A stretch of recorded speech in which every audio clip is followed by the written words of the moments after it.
مسجد الحرام مکۃ المکرمہ اور مسجد النبوی مدینہ المنورہ سے خطبے کا اردو ترجمہ کے لیے ہمارے سوشل نیٹ ورک کو فالو کرنا نہ بھولیں اور اپنے دوست احباب کے ساتھ بھی ضرور شیئر کیجیے۔ خطبہ جمعہ مسجد حرام بتاریخ 4 شعبان 1444 ہجری بمطابق 24 فروری 2023 عیسوی۔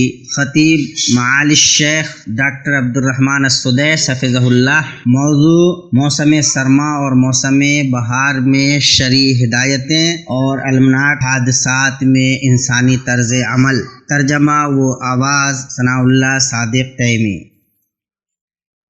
ہر قسم کی تعریف اللہ کے لیے ہے۔ وہ زمانوں اور وقتوں کا اندازہ کرنے والا ہے اور کائنات کو بغیر سابقہ مثال کے پیدا کرنے والا ہے۔ ہر قسم کی تعریف اللہ کے لیے ہے، ایسی تعریف جو اس کی تمام ظاہر و باطن نوازشوں کا احاطہ نہیں کر سکتی۔ پھر اللہ محافظ کی طرف سے درود و سلام ہو نبی پر جب تک صبا چلے اور بادل بارش برسائے۔ اور میں گواہی دیتا ہوں کہ ایک اللہ کے سوا کوئی معبود برحق نہیں، اس کا کوئی شریک نہیں، ایسی گواہی جو عمروں میں برکت و چمک کو بڑھاتی ہے۔ اور میں گواہی دیتا ہوں کہ ہمارے نبی اور اسوا محمد اللہ کے بندہ اور اس کے رسول ہیں۔ آپ نے ہمیں سبقت و تیزی کے ساتھ رحمت و شفقت کے طور پر وقتوں کو غنیمت جاننے پر ابھارا۔ اللہ کا درود ہو آپ پر، آپ نے ہمیں شریعت کی آسانیوں وسعت کے ساتھ جاری سرچشمے سے نوازا، اور درود ہو آپ کی پاکیزہ آل پر جو پاکیزگی میں اس بلندی پر پہنچے جس کی نیک نامی پوری دنیا میں پھیل گئی، اور آپ کے روشن صحابہ پر جن سے نجابت و شرافت مسلسل جاری و ساری رہی، اور تابعین پر اور جنہوں نے جنت کی چاہت و شوق میں درست طریقے سے ان کی پیروی کی، ان پر اور بہت زیادہ سلامتی ہو۔ اما بعد، اے اللہ کے بندو، اللہ کا کما حقہ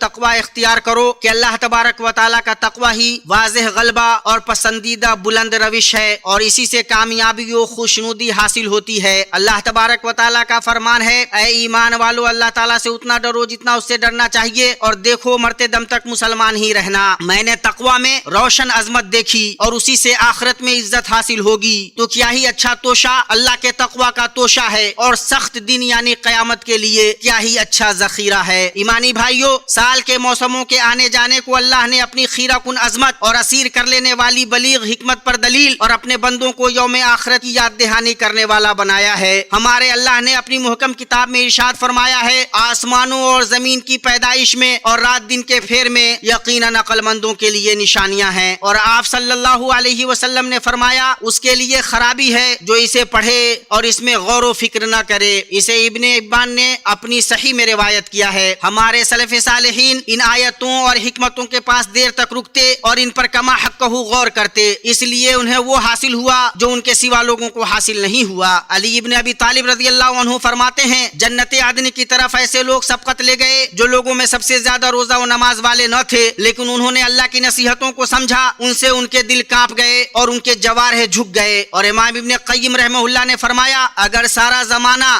ایک ہی موسم ہوتا تو بقیہ دوسرے موسموں کے مفادات یعنی فوائد فوت ہو جاتے۔ مومنوں، اللہ کے نبی صلی اللہ علیہ وسلم کے صحابہ موسم سرما سے خوش ہوتے تھے کہ وہ اس میں اطاعت کی لذت اور عبادت کی چاشنی پاتے تھے۔ ابن مسعود رضی اللہ عنہ کہا کرتے تھے، موسم سرما خوش آمدید، اس میں برکت نازل ہوتی ہے، رات قیام کے لیے لمبی ہوتی ہے اور دن روزہ کے لیے چھوٹا ہوتا ہے۔ اور معاذ بن جبل رضی اللہ عنہ اپنی موت کے وقت روئے اور کہا، میں گرم دوپہر کی پیاس، موسم سرما کی رات کے قیام اور علماء سے مقابلہ آرائی پر روتا ہوں۔ اور آثار میں سے ہے، موسم سرما مومن کا موسم بہار ہے، اس کے دن چھوٹے ہوئے تو اس نے روزہ رکھا، اور رات لمبی ہوئی تو قیام کیا۔ کتنا موسم سرما آتا ہے، پھر گرمی آ جاتی ہے، موسم بہار گزرتا ہے اور موسم خزاں آ جاتا ہے، گرمی سے سردی کی طرف رحلت ہوتی ہے، اور موت کی تلوار تم پر تنی ہوئی ہے۔ اے اس دنیا میں بہت کم مدت تک رہنے والے، تم کب تک ٹال مٹول کے فریم میں رہو گے؟ امام ابن جوزی رحمہ اللہ نے فرمایا، آدمی کو چاہیے کہ وہ اپنے زمانے کے شرف اور وقت کی قیمت کو جانے، اور اس میں سے ایک لمحے کو بھی عبادت و تقرب کے سوا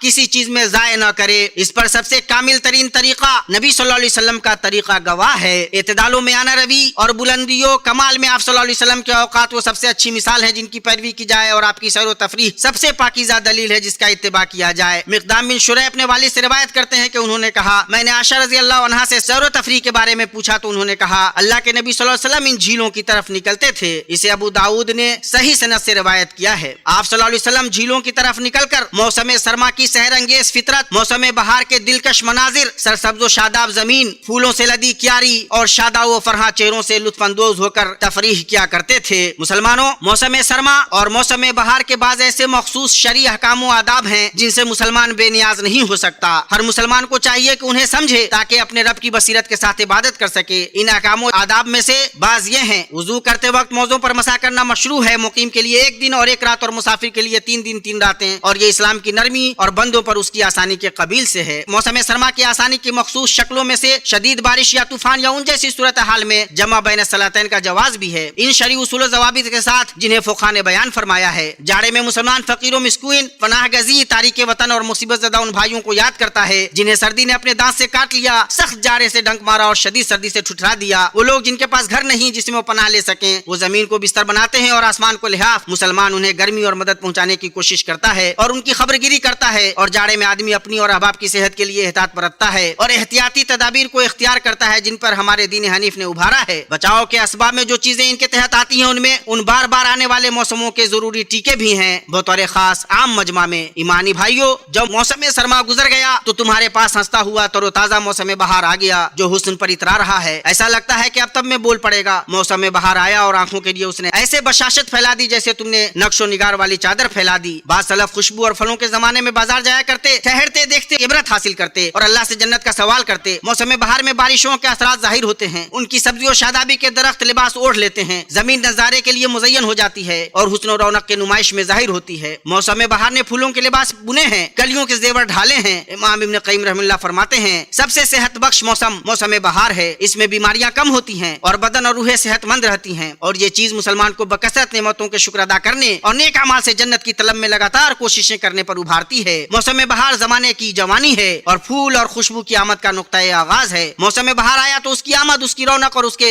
گلابوں کے نور کو خوش آمدید ہے، اس کے حسین مناظر، اچھی ہوا، دلکش لباس اور مزین چادر کا استقبال ہے۔ زمانہ سوائے روشن موسم بہار کے اور کچھ نہیں۔ جو موسم بہار آئے تمہارے پاس کلیاں اور روشنی آتی ہے، اور یہاں غور و فکر اور تفکر و تدبر کی نگاہ ڈالنا ضروری ہے۔ یہ فطرت ہے۔ اے چلنے والے، ہمارے ساتھ رک یہاں تک کہ ہم تمہیں اللہ تعالیٰ کی انوکھی کاریگری دکھائیں۔ تمہارے ارد گرد زمین اور آسمان انوکھی نشانیوں اور آثار کے لیے جھوم رہے ہیں۔ اللہ تبارک و تعالیٰ کا فرمان ہے، بس آپ رحمت الہی کے آثار دیکھیں کہ زمین کے موت کے بعد کس طرح اللہ تعالیٰ اسے زندہ کر دیتا ہے۔ کچھ شک نہیں کہ وہی مردوں کو زندہ کرنے والا ہے اور وہ ہر چیز پر قادر ہے۔ یہاں جس چیز کی یاد دہانی کی جانی چاہیے وہ ہے ماحول اور نباتات کا تحفظ اور پارکوں کے تحفظ اور اس کی صفائی ستھرائی، ماحولیاتی بیداری اور اس کی معرفت کی نشو و اشاعت اور اس کی سلامتی کے سلسلے میں ماحولیاتی امن کے ذمہ داران کے ساتھ تعاون۔ اپنے پانی کے رونق کے ساتھ موسم بہار ہمارے لیے چمک اٹھا۔ اس کی زمین اور آسمان کی خوبصورتی کو دیکھو، مٹی اس کے پھولوں سے بلکہ اس کے پانی اور رونق کے مشک و عنبر سے معطر ہے۔ اللہ سب سے بڑا ہے اور اس کے سوا کوئی معبود برحق نہیں۔ یہ ہے صنعت اللہ کی جس نے ہر چیز کو مضبوط بنایا ہے۔ اللہ تبارک و تعالیٰ کا فرمان ہے، اور جنہیں اللہ چاہتا ہے ان بندوں پر پانی برساتا ہے، وہ خوش ہو جاتے ہیں۔ یقین ماننا کہ بارش ان پر برسنے سے پہلے تو وہ نا امید ہو رہے تھے۔ اسلامی بھائیوں، ہم پر ماہ شعبان سایہ فگن ہے، ایک ایسا مہینہ جس میں بھلائیاں متنوع ہوتی ہیں، اور یہ ایک ایسا مہینہ ہے جس سے لوگ غفلت برتتے ہیں، اور آپ صلی اللہ علیہ وسلم اس میں بکثرت نیکیاں کرتے اور روزے رکھتے تھے۔ اسامہ بن زید رضی اللہ عنہ نے کہا، میں نے اللہ کے رسول صلی اللہ علیہ وسلم سے کہا،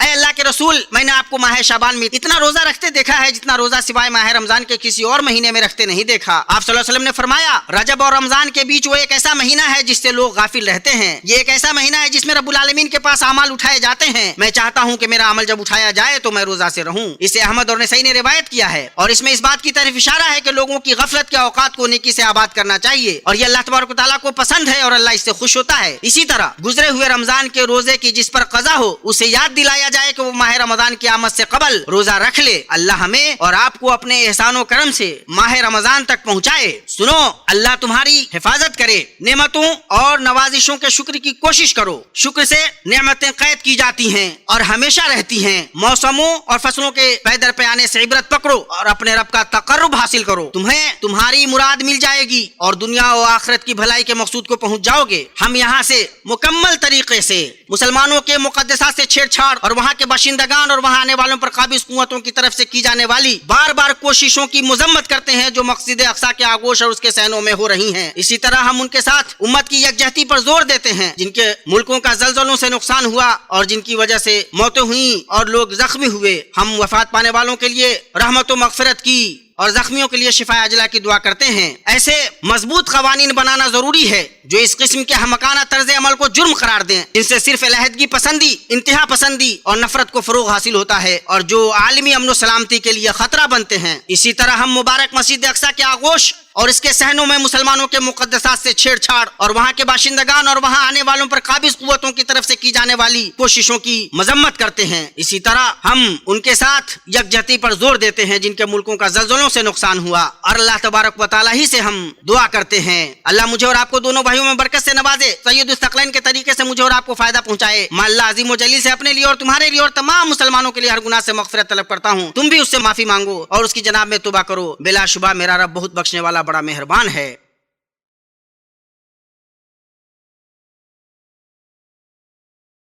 ہر قسم کی تعریف اللہ رب العالمین کے لیے ہے، اور میں گواہی دیتا ہوں کہ ایک اللہ کے سوا کوئی معبود برحق نہیں، اس کا کوئی شریک نہیں۔ اس نے زمانے کے گزرنے میں ہمارے لیے بڑی عبرتیں رکھی ہیں، اور میں گواہی دیتا ہوں کہ ہمارے نبی محمد اللہ کے بندہ اور اس کے رسول لوگوں میں سب سے اچھے اسوہ امام ہیں۔ درود و سلام اور برکتیں نازل ہوں آپ پر، آپ کی آل پر، صحابہ پر، تابعین پر، اور جو ان کی درست طریقے سے پیروی کریں ان پر، اور بہت زیادہ سلامتی ہو جب تک شب و روز پیدر پہ آئیں اور باقی رہیں۔ اے اللہ کے بندو، اللہ تبارک و تعالیٰ کی کتاب سب سے بہترین کلام ہے اور سب سے اچھا طریقہ رسول پاک صلی اللہ تعالیٰ علیہ وسلم کا طریقہ ہے۔ مسلمانوں کی جماعت کو لازم پکڑو، اللہ تبارک و تعالیٰ کا ہاتھ جماعت پر ہے، اور جو جماعت سے الگ ہو وہ جہنم میں جائے گا۔ اسی طرح ہم ان کے ساتھ امت کی یکجہتی پر زور دیتے ہیں جن کے ملکوں کا زلزلوں سے نقصان ہوا اور جن کی وجہ سے موتیں ہوئیں اور لوگ زخمی ہوئے۔ ہم وفات پانے والوں کے لیے رحمت و مغفرت کی اور زخمیوں کے لیے شفا عاجلہ کی دعا کرتے ہیں۔ ہائے میرے دل کی گرمی و المناکی، اور ہائے میری آہ کی گہرائی اس سے یہ جو چینلز ہمارے لیے نشر کر رہے ہیں۔ زمین اس طرح ہل گئی ہے کہ اس کو بیان نہیں کیا جا سکتا، زندہ و مردہ لوگوں کو دیکھ کر دل خون کے آنسو ہوتا ہے۔ اے میرے رب ان پر کرم کر اور رحم فرما، اور اے مخلوقات کے رب ان کی مصیبت کو ختم کر دے۔ اے اللہ ان پر رحم کر، اے اللہ ان پر رحم کر، اور اے مخلوقات کے رب ان کی مصیبت کو ختم کر دے۔ اللہ ان کی اچھی تعزیت کرے، ان کی مصیبت کی تلافی کرے، ان کے میت کو بخش دے، ان کے زخمیوں کو شفا دے اور بیماروں کو عافیت دے۔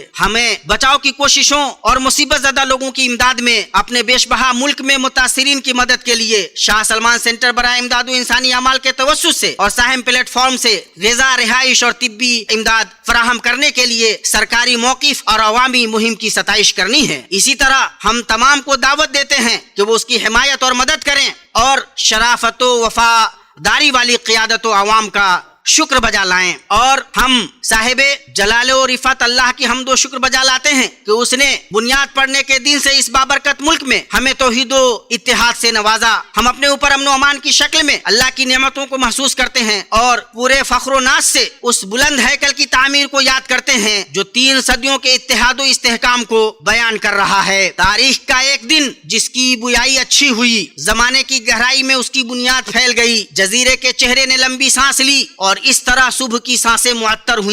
ایک ایسا دن جس میں تہذیب کے ایک نشان کی بنیاد پڑی اور بلندی کے لیے اس کا لباس مزین کیا گیا۔ عقیدے کی بنیاد پر ایک ملک قائم ہوا، اس سے عدل و انصاف بلند ہوا اور اس کا قیاس لگانا بڑا مشکل ہوا۔ ظاہر و باطن اور اول و آخر میں اللہ ہی کے لیے حمد اور احسان ہے۔ اس تاریخی دن کے رفاعی آثار میں سے وہ بھی ہے جسے ہم حرمین شریفین اور ان کے زائرین کی خدمت اور حاجی عمرہ کرنے والوں اور زیارت کرنے والوں کے لیے راہوں کو پرامن بنانے کی صورت میں جیتے ہیں، اور آنے والی نسلوں کے لیے ہمارا پیغام یہ ہے: محبت کرنے والوں سرداروں، بہترین معیاروں پر ملک کے قافلوں سے جا ملو۔ علم و دین کے ساتھ وہ قافلہ اب بھی آغاز کا فخر اور تاسیس کا ارتقا ہے۔ اللہ تعالی مؤسس اور ملک کو متحد کرنے والے پر رحم کرے اور ہمارے ملک پر اور بقیہ مسلمانوں کے ملک پر امن و استحکام، خوشحالی و ترقی کی نعمت ہمیشہ رکھے، اور اللہ تعالی ہمارے اور بقیہ تمام مسلمانوں کے ملکوں کو ہر برائی اور ناپسندیدہ چیزوں سے محفوظ رکھے۔ یہ باتیں رہی، اللہ تبارک و تعالی تم پر رحم کرے اور درود و سلام بھیجو خیر الورا پر، ایسا درود جس سے خوشبو پھوٹے اور پھول مہکے، جیسا کہ تمہیں رب ذوالجلال والاکرام نے شاندار اور مضبوط نظام والی کتاب میں حکم دیا ہے۔ اللہ تبارک و تعالی کا حکم ہے، اللہ تعالی اور اس کے فرشتے اس نبی پر رحمت بھیجتے ہیں۔ ایمان والو تم بھی ان پر درود بھیجو اور خوب سلام بھی بھیجتے رہا کرو۔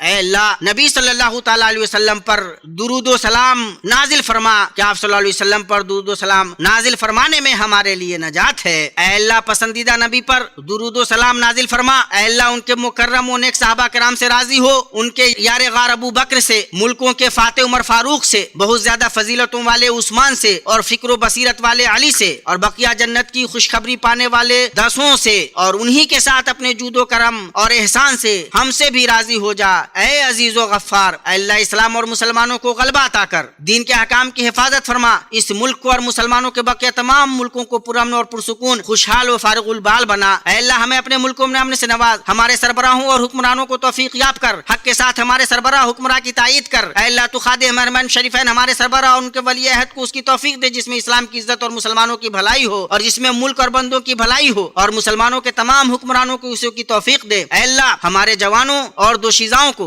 دہشت گردی اور منشیات کی برائیوں سے بچا اور انہیں اپنے پریوار کے لیے ٹھنڈک اور ملک کے لیے باعث خوشی بنا۔ اے اللہ ہمارے لیے ہمارے عقیدے، قیادت، امن و استحکام اور خوشحالی کی حفاظت فرما، ہماری سلامتی کے افراد اور ہماری سرحدوں پر تعینات ہمارے سپاہیوں کو توفیق یاب کر۔ اے اللہ ان کے شہیدوں کو قبول کر، ان کے مریضوں کو شفا دے، ان کے زخمیوں کو عافیت دے، ان کے نشانے اور رائے درست کر، ان کی تو اپنے اور ان کے دشمنوں کے خلاف مدد کر۔ اے اللہ مسلم حضرات و خواتین کو بخش دے، ان کے دلوں میں الفت ڈال دے، ان کے مابین صلح و آشتی کرا دے، انہیں سلامتی کی راہوں پر چلا، انہیں ظاہر و باطن فتنوں سے بچا، ان کے حوال درست کر، ان کی جانوں کی حفاظت فرما، اور ہر جگہ کمزوروں کے لیے تو ہو جا۔ اے اللہ ہم سے تو مہنگائی، وبا، زنا، زلزلوں، آزمائشوں اور ظاہر و باطن فتنوں کو دور کر۔ اے اللہ زلزلوں اور مصیبتوں سے دوچار ہمارے بھائیوں کا تو ہو جا۔ اے اللہ ان کی کمزوری پر رحم کر، ان کے نقصان کی تلافی کر، ان کے معاملات کو تو اپنے ہاتھ میں لے لے۔ اے کمزوروں پر رحم کرنے والے، اے اللہ ان کے پاس سواری نہیں، ان کے لیے سواری کا انتظام کر، وہ بھوکے ہیں انہیں کھلا دے، ان کے پاس کپڑے نہیں تو انہیں پہنا دے۔ اے سب سے زیادہ رحم کرنے والے، اے اللہ غمزدوں کے غم دور کر، پریشان حال لوگوں کی پریشانی ختم کر، قرض داروں کے قرض ادا کر، ہمارے اور مسلمانوں کے مریضوں کو شفا دے۔ اے اللہ مسلمانوں کے مقدسات کی چال چلنے والوں کی چال، مکر کرنے والوں کے مکر اور ظالموں کی زیادتی سے حفاظت فرما۔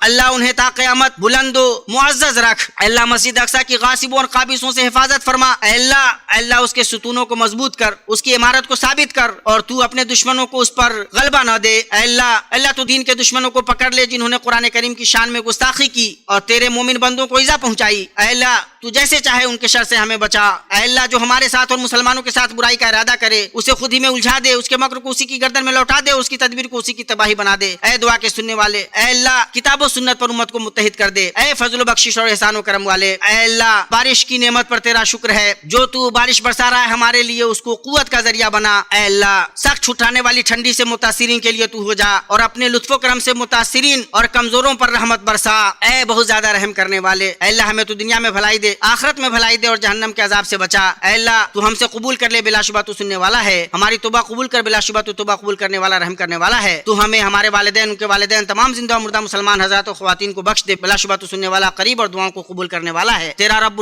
العزت پاک ہے، اس سے جو یہ بیان کرتے ہیں نبیوں پر سلامتی ہو، اور ساری تعریف اللہ رب العالمین کے لیے ہے۔ اللہ اکبر، اور اللہ جانتا ہے جو تم کچھ کرتے ہو۔